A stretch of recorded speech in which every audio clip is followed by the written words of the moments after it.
ምን አይነት አይነውጣ መሆን ነው? እንደዚህ መሆን ግን ትዳሩን ይዞ ሰው እንዴት እንደዚህ አይነት ነገር ያደርጋል? በነገራችን ላይ የሆነ ችግርማ አለ። በጤና አይደለም እንደዚህ የሚያደርገው የሰውየው ማለት ነው። እንግዲህ አሁን ትናንትና ከሩታ ጋር ተገናኝታ ድርቅ ብላ ፍቅረኛ ማሞች አይደላችሁም የውሸት ነው ብላ ነው ስትከራከራ ነበረ። ልጅቷ ሽንጧን ገትራ ማለት ነው። መቼም ከመሬት ተነስታ እንደዚህ ልትል አትችልም ማለት ነው። የሆነ ችግር ስላለ ነው እንጂ የሆነ ችግርማ አለ። ከመሬት ተነስታ እንደዚህ ድርቅ እያለች ከሩታ ጋር ውሸት ነው፣ ይሄ ውሸት ነው፣ የእናንተ ትዳር ውሸት ነው ልትሏ ብላ ሽንጧን ገትራ እንደዚህ አትከራከርም ማለት ነው። የሆነ ችግርማ አለ። ከመሬት ተነሳ እንደዚህ አትልም ልጅቷ ማለት ነው። አረ ምን አይነት ጉድ ነው? ምን አይነት ጊዜ ላይ ነው ያለን? አረ ጉድ ጉድ አለ። ጉድ እኮ ነው።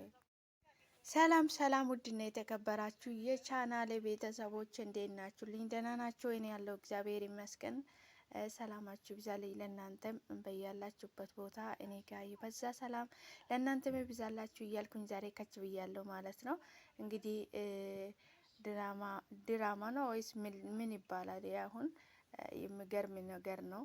በጣም ነው የሚያስጠላ እውነት ለመናገር ማለት ነው። አንድ ሰው ፈልጎ ፈቅዶ ትዳሩን እስከያዘ ድረስ እንደዚህ ጋጣ ወጥ መሆን በጣም ነው የሚያስጠላ ማለት ነው። እውነት ለመናገር በጣም ነው የሚያስጠላ ማለት ነው።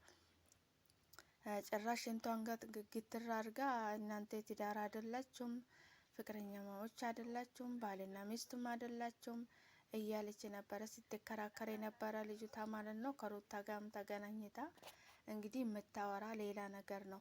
መቼም ከመሬት ተነስታ እንደዚህ ልታወራ እንደዚህ ልትል አትችልም። ምክንያቱም የሆነ የተባለችው ነገር አለ። እኔ ይሄንን ሁሉ መቼም ፈጠራ ታወራለች ብዬ አላስብም ማለት ነው።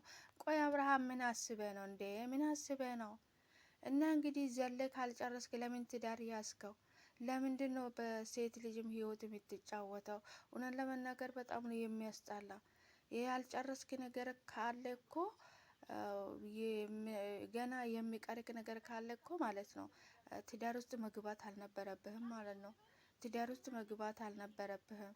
አንዷን እያገባት ለአንዷ ደግሞ ተስፋ እየሰጣት ምን የሚለው አማርኛ ነው ይሄ? አረ በጣም ነው የሚያስጠላ እውነት። እንዴ ካንተ የማይጠበቅ ነገር እኮ ነው እያደረክ ያለው። በፍጹም ካንተ የማይጠበቅ ማለት ነው። እሺ አንዱን አገባት እንበል፣ በጎን ደግሞ ለአንዷ ተስፋ እየሰጣት ሚስት አይደለችም የውሸት ነው፣ ትዳር አይደለም የውሸት ነው እያልክ አንተ እርግጠኛ ሆነ ስላወራት ነው እንጂ ሲጀምር ልጅቷ እንደዚህ ልትል አትችልም ማለት ነው። እኔ አሁን ሲገባኝ አንተ ራስህ እየተናገርከው ነው። እንግዲህ ሰው አንድ ጊዜ የተናገረው መቼ መልሶ አይውጥም። አንዴ ወጥተዋል ማለት ነው። ግን ልጅቷ አሁን ሽንጧን ገትራ እንደዚህ ልትከራከር የቻለችበት ምክንያት አለ ማለት ነው። ምክንያት አላት። እንደዚህ ድርቅ ግግም ብላ የምትከራከርበት በምንም ታምር እኔ ውሸት ብዬ አላስብም ማለት ነው። ያለ ፍራቻ እኮ ነው፣ በሞራል በኮንፊደንስ ነው እንደዛ እያለች ያለችው ማለት ነው። ሩታ ፊትም ቆማ ትዳራቸው እኮ የውሸት ነው፣ እውነት አይደለም። እናንተ ባልና ሚስት አይደላቸውም፣ ባልና ሚስት አይደላቸው እና ምንድን ናቸው? ምንድን ናቸው? አንቺ ራስሽ ቢታስረጂን ደስ ነው የሚለን እኮ እኛ። እንዴ ምን ጉድ ነው ይሄ? ምን ጉድ ነው? እሺ እሱ ውሸት ነው ካለሽ ማለት ነው አንቺ ሲጀምሪ ነፂ ራሱ ማለት ነው እሱ ውሸት ነው ካለሽ ራስ ሲጀምሪ ባለትዳር ወንድ ላይ መንጠልጠል አንቺ ምንድን ነው የምትርጉሙ?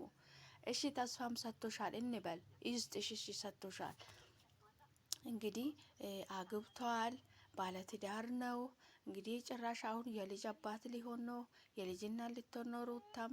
አንቺ እንግዲህ ይህንን ሁሉ እያየሽ ሄደሽ ተንጠልጥለሽበት ማለት ነው።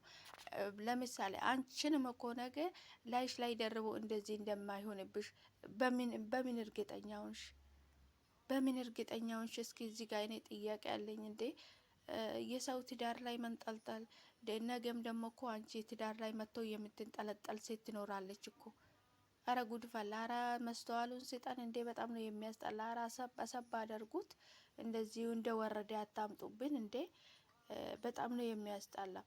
እንዴት ነው አንድ ሰው ትዳር ውስጥ እያለ ትዳር ውስጥ ገብቶ በህዝብ ፊት ተጋብቶ እንደገና ደግሞ ሚስቱም ነፍሰ ጡር ሆና እንዴት ነው ባለ ትዳር አይደላችሁም እናንተ? ውሸት ነው፣ ትዳር አይደላችሁም።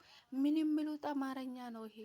ምን ማለት ነው? አንቺ ራስሽ እስኪ አሁን እኔ አንድ ግራ የገባኝ ነገር አንቺ ብትሆኚ አንቺ የሩታ ቦታ ሆነሽ ሩታ ደግሞ መታ አንቺን እንደዚህ ብትልሽ ምን አይነት ስሜት እንደሚሰማሽ እኮ አንቺ ራስሽ እኮ መረዳት ትችላለሽ እንዴ። አንዳንድ ጊዜ እኮ ማሰብ ያስፈልገናል እኮ እንዴ። ምን አይነት ጉድ ነው? እውነት በጣም ነው የሚያስጠላ። ነጽ እያደረግሽ ያለሽው ማለት ነው ከባድ ነው በጣም ማለት ነው። እንግዲህ ውድ ቤተሰቦች ሰላማችሁ ይብዛልኝ በያላችሁበት ቦታ። ሰብስክራይብ፣ ላይክ፣ ሼር፣ ኮሜንት በማድረግ አበረታቱኝ እላችኋለሁ። ወዳችሁ ፈቅዳችሁ ስለምትከታተሉኝ ከልብ አመሰግናለሁ። ክበሩልኝ። ሰላማችሁ ይብዛልኝ። እንግዲህ ሴት ልጅ ሆኜ እንዴት ነው ሌላ ሴት ትዳር የያዘችው ሴት ላይ እኔ ነገ ምን እንደሚያጋጥመኝ ምን አውቃለሁና እንዴ? ምንም የማውቀው ታሪክ የለም። ገና ትዳራችሁ ውሸት ነው። እናንተ ባልና ሚስት አይደለም። ምን አይነት ድርቀት ነው ይሄ? እንዴት ነው በህዝብ ፊት የተጋቡትን ሰው ሁለቱም ሰዎች እዚህ ጋር መጥቶ ባልና ሚስት አይደለምቹም፣ የእናንተ የትዳር ውሸት ነው። አረ አማላጅቷ ምን አይነት ጉድ ነው ይሄ? ምን አይነት ጉድ ነው ያመጣችሁት ደግሞ አሁን? እውነት ሲበዛ በጣም አይነውጣነሽ ነጽ የምትባለው ማለት ነው። በጣም እኔ እንደውም ላታለለሽ ወንድ አንቺን በውሸት የደለለሽ ወንድ እንደዚህ ዝቅ ብለሽ መገኘትሽ ሳይሆን ከሱ ተሽለሽ ራስሽን ማሳየት ነበረብሽ ማለት ነው። ከሱ ተሽለሽ ከሱ በላይ ሆነሽ ራስሽን ለማሳየት መጣር አለብሽ እንጂ እንደገና ደግሞ የሱ ትዳር ውስጥ ገብተሽ እሱን ወንድ ልጅን ይሄን ያህል መለማመጥ ለምን? ማን ነውና ነው እሱ ወንድ ልጅ እንደዚህ የሚለማመጠው? እንደገና ወርደሽ ገና ትዳር የያዘ ሰውዬው ባለ ትዳር የሆነ ሰው መሀል ገብተሽ እንደዚህ መለማመጥ የራስሽንም ክብር የምታወርጅበት ምን? አረ ሴቶች ቆም ብለን እናስብ። ምን ነው እንዴ? ምን ነው ኢትዮጵያ ምድር ላይ ወንድ የለም እንዴ?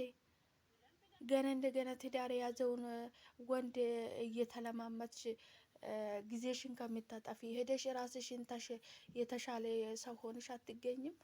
ስራሽን አሰሪም ራስሽን ለመሻሻል አትሞክርም? ገና አንቺ እሱ ዛሬ አንቺ ላታለለሽ አንቺ ሸወደሽ ብለሽ ባለትዳር ወንድ ቂጥቂጥ ስረየሽ ከምትለማመጪ ማለት ነው።